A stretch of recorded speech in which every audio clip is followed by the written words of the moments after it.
میں ہوں آپ کا ہوسٹ عقیل عباس اور میں ہوں صبا زمان۔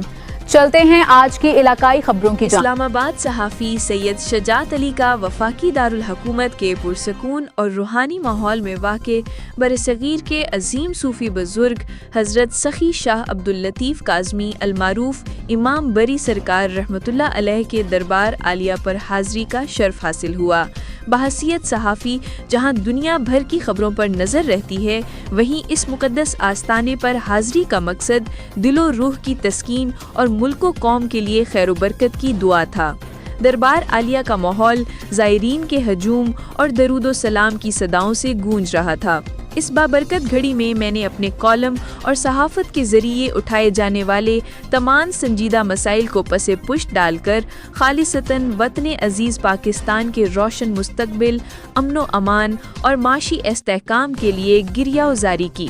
بارگاہ الہی میں التجا کی گئی کہ ہمارے ملک کو امن کا گہوارہ بنایا جائے اور عوام کی مشکلات کا خاتمہ ہو۔ ملک کی بہتری کے ساتھ ساتھ میں نے اپنے تمام مخلص دوستوں، ساتھیوں اور قارئین کو بھی خصوصی دعاؤں میں یاد رکھا جو قدم قدم پر میری صحافتی زندگی اور ذاتی سفر میں میرے ساتھ کھڑے رہتے ہیں۔ اللہ پاک سب کی دلی مرادیں پوری فرمائے۔